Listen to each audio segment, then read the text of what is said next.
হে WhatsApp guys, কী অবস্থা, কেমন আছো তোমরা? তো আমরা এখন একটা নতুন চ্যালেঞ্জে নেমে গেলাম গাইস।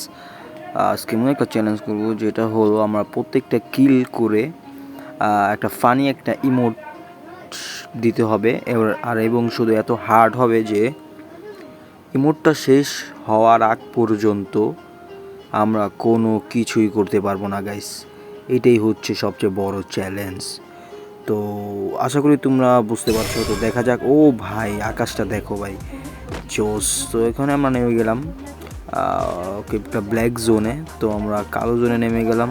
এখন আমরা কি করব, গান খুঁজতে হবে রে। এখানে প্রচুর অ্যানিমি এসে পড়েছে, দেখতে পাচ্ছ আমাদের সামনে একটা এনিমি আছে, আর সে আমার পিছনে পিছনে আসতে আসে ভাই। হ্যাঁ ভাই, শিট ম্যান, নেট চলে গেছে ভাই। সরি গাইস, আমার নেট চলে গেছে। আরে ভাই, মারা গেলাম। কোনো সমস্যা নেই গাইস, আমরা যেহেতু একবারই চ্যালেঞ্জ করব, একবারই তো আমরা খেলবো, ঠিক আছে, কোনো প্রবলেম নেই। আমরা এমন না যে এটা চ্যালেঞ্জটা পুরো হয় নাই তাই বলে আমি অন্য আরেকবার ম্যাচ স্টার্ট দিব।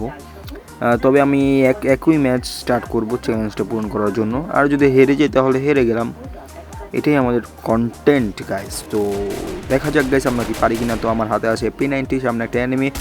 তো তাকে শ্যুট করছি, দেখছি লাগছে কিনা ভাই। একটাও বুলেট লাগতেছে না ভাই। লিটারেলি এত ভাই। ও ভাই, হেডশট, ইয়েস। তো এখন আমরা দেখা যাক গাইস, এখন আমাদের দিতে হবে সেই ইমোট। তো এই হলো সে একটা পানি ইমোট, কি পানি লাগছে ভাই। তো এই ইমোটটা দিয়ে আমরা তারপর এই তো এখন কোনো সুবিধা নেই, এটাই হলো আমাদের মেন চ্যালেঞ্জ গাইস। তো দেখা যাক গাইস এখানে কি কি পাই। আরে ভাই, ওখানে তো এনিমি ভরা। আরে শিট ম্যান। তো ওইখানে আমরা দেখতেই পাচ্ছ তোমরা, এখানে গান পেয়ে গিয়েছি। এখন সামনে একটা এনিমি। তো এখানে আমি মাকড়সাটা ছেড়ে একটা হেডশট দিয়ে এনিমিকে, যেই মারার পর সাথে সাথে ইমোটটা দিতে গেছিলাম, আর তখনই আমাকে চান্দু এই যে ঠিক এই মুহূর্তে আমাদের ওয়ান ট্যাপ দিয়ে দিয়েছে গাইস। আর আমার এখানেই ম্যাচটি শেষ হয়ে গেছে। তো আশা করি আপনাদেরকে ভিডিওটি ভালো লাগে নাই, তারপরও আপনারা একটা লাইক দিয়ে দেন গাইস, কারণ এর নেক্সট টাইম তো আমরা ভালো কিছু নিয়ে আসবো। তো অবশ্যই চ্যানেলটা সাবস্ক্রাইব করেন এবং পাশে থাকেন। আল্লাহ হাফেজ।